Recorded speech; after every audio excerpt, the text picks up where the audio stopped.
తక్కువ సమయంలో ధనవంతులు కావాలి అంటే ఇలా చేయండి. ధనవంతులు అవ్వాలనే కోరిక చాలామందిలో ఉంటుంది, కానీ అది అంత సులువేమీ కాదు. నిజంగా ధనవంతులు కావాలి అంటే లక్ష్మీదేవి కటాక్షం కావాలి. ధనలక్ష్మి ప్రసన్నం కోసం వాస్తుశాస్త్రం ప్రకారం ప్రతిరోజు కొన్ని ప్రత్యేకమైన పనులు చేయాలంటున్నారు నిపుణులు. దాంతో ఆ లక్ష్మీదేవి ప్రసన్నమవుతుంది, ఆమె అనుగ్రహాన్ని ప్రసాదిస్తుంది. ఎలాంటి నియమాలు పాటిస్తే లక్ష్మీ కటాక్షం కలుగుతుందో ఈరోజు తెలుసుకుందాం. ముందుగా మన వీడియోని లైక్ చేసి మన ఛానల్ని సబ్స్క్రైబ్ చేసుకోవడం మాత్రం మర్చిపోవద్దు. మీ ఇంట్లో తులసి మొక్క ఉండాలి. లక్ష్మీదేవి తులసి మొక్కలో నివసిస్తుందని నమ్ముతారు. ప్రతిరోజు ఉదయం సాయంత్రం తులసి మొక్కకు నెయ్యి దీపం వెలిగించి పూజిస్తే లక్ష్మీదేవి ప్రసన్నురాలై ఆ కుటుంబంలోని కోరికలన్నీ తీరుస్తుందని జ్యోతిష్య శాస్త్రం చెబుతోంది. జ్యోతిష్యం ప్రకారం మీరు ఆహారం తీసుకునేటప్పుడు తూర్పు దిశగా చూస్తూ భోజనం చేసేలా ప్రయత్నించండి. ఈ దిశ సూర్య భగవానుడికి అంకితం చేయబడింది, పవిత్రమైనదిగా పరిగణించబడుతుంది. ఇంటి ఈశాన్య కోణం అత్యంత శుభప్రదంగా పరిగణించబడుతుంది. ప్రతికూల శక్తులు ఈ భాగానికి ప్రవేశించడానికి ప్రయత్నిస్తూనే ఉంటాయి. జ్యోతిష్యాల అభిప్రాయం ప్రకారం ఇలాంటి దుష్టశక్తులు ఇంటి నుండి దూరంగా ఉండాలి అంటే మీరు తప్పకుండా గంగాజలాన్ని ఈశాన్యంలో చల్లుకోవాలి. మీరు తక్కువ సమయంలో ధనవంతులు కావాలి అంటే ఉదయాన్నే ముందుగా మీ అరచేతులను చూడడం అలవాటు చేసుకోండి. అలాగే లక్ష్మీదేవిని మనసులో ధ్యానం చేసుకోండి. ఇలా చేయడం వల్ల సరస్వతీమాత, లక్ష్మీదేవి ఇద్దరూ ప్రసన్నమవుతారు. వారి ఆశీర్వాదాలు లభిస్తాయని జ్యోతిష్య శాస్త్ర నిపుణులు చెబుతున్నారు. బుధవారం రోజున ఆవుకు పచ్చిగడ్డి తినిపించడం వల్ల జాతకంలోని దోషాలు నశించి ఆర్థిక ఇబ్బందులు తొలగిపోతాయని చెబుతున్నారు.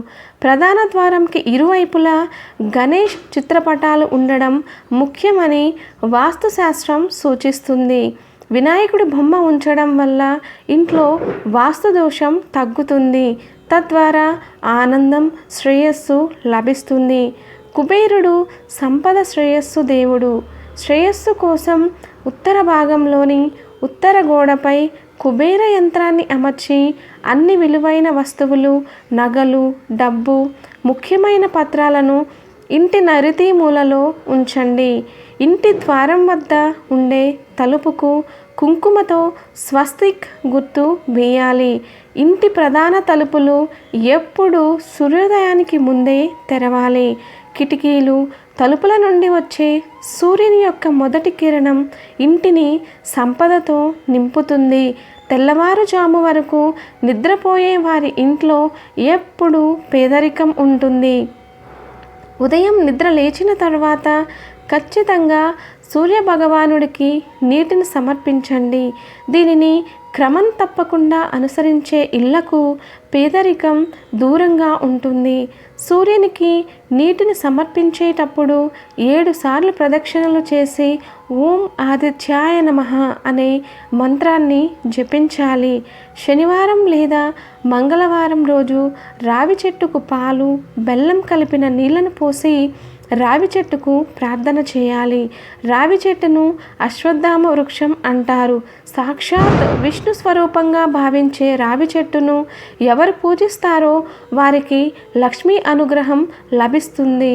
కెరియర్లో సమస్యలు రాకుండా ఉండాలన్నా, మంచి ఉద్యోగం పొందాలి అన్నా శనివారం ఉదయం తలస్నానం చేసిన తర్వాత శివుడికి క్షమాపత్రాన్ని సమర్పించండి. ఇలా చేయడం వల్ల ఉద్యోగంలో వచ్చే సమస్యలు తొలగిపోతాయి. అలాగే మీకు సంపద పెరగాలి అంటే శివాలయంలోని శివుని పాదాలకు 1.5 కిలోల బియ్యాన్ని సమర్పించండి. ఇంట్లో ఇల్లాలు ఏడవడం, గట్టిగా మాట్లాడడం, శుచి శుభ్రం లేకుండా ఇల్లంతా తిరగడం, చెడు మాటలు మాట్లాడడం వంటివి చేయకూడదు. ఇంట్లో ఇల్లాలు అసంతృప్తిగా ఉంటే లక్ష్మీదేవి ఇంట్లో ఉండదు. ఇంటి ప్రవేశ ద్వారం వద్ద ఈ వస్తువులు ఉంటే అదృష్టం. ఇవి ఉంటే దరిద్రం. అవేంటో తెలుసుకునే ముందుగా ఈ వీడియోని లైక్ చేసి మన ఛానల్ని సబ్స్క్రైబ్ చేసుకోవడం మాత్రం మర్చిపోవద్దు. ప్రస్తుత కాలంలో అందరూ వాస్తుని అనుసరిస్తున్నారు. వాస్తు ఆధారంగానే ఇంట్లోని వస్తువులను ఏర్పాటు చేసుకుంటున్నారు. ఇంట్లో నాటే మొక్కలు కూడా వాస్తు నియమాలకు అనుకూలంగా ఏర్పాటు చేస్తున్నారు. ఎందుకంటే తప్పుడు వాస్తు వారి ఇంటిళ్ళ పాదికి కష్టాలను కలిగిస్తుందనేది విశ్వాసం. వాస్తు శాస్త్రం ప్రకారం ఇంటి ప్రధాన ప్రవేశ ద్వారం చాలా ముఖ్యమైనది. అదృష్టం తలుపు తట్టాలన్నా, ప్రతికూల శక్తులు లోపలికి ప్రవేశించాలన్నా మీ ఇంటి ముఖద్వారం ఎలా ఉందనేది నిర్ణయిస్తుంది. వాస్తుశాస్త్రం ప్రకారం ఇంటి గుమ్మం వద్ద ఏమి ఉంచకూడదు, ఏమి ఉంచాలో ఇప్పుడు తెలుసుకోండి. ఇంటి ప్రధాన ద్వారం దగ్గర ఎప్పుడు చెత్త వేయకూడదు. దీంతో ఇంట్లోకి నెగిటివ్ ఎనర్జీ వస్తుంది. అంతేకాదు ఐశ్వర్య దేవత అయిన లక్ష్మీదేవికి కోపం వస్తుంది. దీంతో ఇంట్లో ఆర్థిక సంక్షోభం ఏర్పడుతుందని చెబుతున్నారు. చీపురును ప్రధాన ద్వారం దగ్గర ఎప్పుడు ఉంచకూడదు. ఇంటి ప్రధాన ద్వారం ముందు విద్యుత్ తీగలు లేదా స్తంభాలు ఉంచకూడదు. ఇది చెడు ప్రభావాన్ని కలిగిస్తుంది. చాలామంది ప్రధాన ద్వారం బయట మనీ ప్లాంట్ను నాటుతుంటారు, కానీ వాస్తు ప్రకారం ఇలా చేయడం సరికాదు. మనీ ప్లాంట్ను సంపద మొక్కగా పరిగణిస్తారు. ఇంటి బయట నాటితే అందరి కళ్ళు దానిపైనే పడతాయి. దీంతో ఇంటి ఆర్థిక పరిస్థితి దిగజారుతుంది. మీ ఇంటి ద్వారానికి ఎదురుగా చెట్టు ఉంటే అది అశుభ సంకేతం. ఇంటి అలంకరణ కోసం చాలామంది ఇంటి ప్రధాన ద్వారం వద్ద మొక్కలు పెంచుతారు, కానీ ఇది వాస్తు శాస్త్రం ప్రకారం దోషం.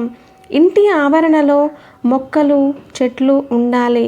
ద్వారానికి ఎదురుగా కాకుండా ద్వారానికి ఇరుపక్కలా ఉంటే ఇది సానుకూల శక్తిని ప్రసరింపజేస్తుంది. ప్రధాన ద్వారం వద్ద బూట్లు, చెప్పులు చిందరవందరగా పడి ఉండడం వల్ల ఇంట్లో నిత్యం తగాదాలు, గొడవలు జరుగుతాయి. లక్ష్మీదేవి ప్రధాన ద్వారం గుండా ఇంట్లోకి ప్రవేశిస్తుంది. అలాంటి పరిస్థితుల్లో లక్ష్మీదేవికి ఎదురుగా బూట్లు, చెప్పులు ఉంటే లక్ష్మీదేవికి కోపం వస్తుందంట. దీనివల్ల ఇంట్లో డబ్బులు పోగొట్టుకునే అవకాశం ఉందని అంటున్నారు. ఇంటి ముందు గుడి కూడా ఉండకూడదు. మతపరమైన స్థలమున్న ఇబ్బందులు వస్తాయి. వాస్తుశాస్త్రం ప్రకారం ఇల్లు ప్రధాన ద్వారం వద్ద ఒక జత ఏనుగుల విగ్రహాల తొండం ఎత్తినట్లుగా ఉండాలి. ఇది కుటుంబానికి ఆనందం, మీకు అదృష్టాన్ని తెస్తుంది. కుటుంబంలోని సభ్యులందరి మధ్య సామర్థ్యం ఉంటుంది. ఇంట్లో ఎల్లప్పుడూ సానుకూల శక్తి తిరుగుతుంది. ఇంటి ప్రవేశ ద్వారం వద్ద స్వస్తి గుర్తును ఉపయోగించండి. ఇది అదృష్టము, శ్రేయస్సును తెస్తుంది. స్వస్తిక్ స్వస్థతను కలగజేస్తుంది. వ్యాధులు, దుఃఖాలను తగ్గిస్తుంది. ఇంటి ద్వారం పక్కన తులసి మొక్క పెంచితే చాలా మంచిది. తులసి మొక్క ఇంట్లోకి ఆనందాన్ని, శాంతిని తెస్తుంది. ఈ మొక్క ఇంట్లోకి పాజిటివ్ ఎనర్జీని ఆకర్షిస్తుంది. తులసి ఉన్న ఇల్లు ప్రశాంతంగా ఉంటుంది. కుటుంబ ఆర్థిక పరిస్థితి మెరుగుపడడానికి తులసి మొక్క తప్పకుండా పెంచుకోవాలి. ప్రధాన ద్వారం వద్ద నీటితో నిండిన కలశాన్ని ఉంచాలి. కలశం పవిత్రమైందని సనాతన ధర్మం చెబుతోంది. రాగి లేదా ఇత్తడి చెంబును పసుపు, కుంకుమలతో అలంకరించి అందులో నిండుగా నీరు నింపి దాంట్లో పసుపు, కుంకుమ, గంధం, పచ్చకర్పూరం వేసి అందులో పువ్వులు లేదా మామిడి ఆకు వేసి ద్వారానికి ఒకవైపున ఉంచాలి. పురాణాలు వివరించిన దాన్ని బట్టి బ్రహ్మ, విష్ణు, మహేశ్వరుల శక్తి కలశంలో ఉంటుంది. దేవుడికి ఏ నైవేద్యం పెడితే మనకి మంచి జరుగుతుందో ఈ వీడియోలో తెలుసుకుందాం. అయితే ఈ వీడియోకి ఒక చిన్న లైక్ ఇచ్చి మన ఛానల్ని సబ్స్క్రైబ్ చేసుకోవడం మాత్రం మర్చిపోకండి. ఒక్కొక్కరు ఒక్కో రకంగా దేవుడిని ఆరాధిస్తారు. తమ శక్తి కొలది భక్తితో దేవుడిని ఆరాధించడం చేస్తారు.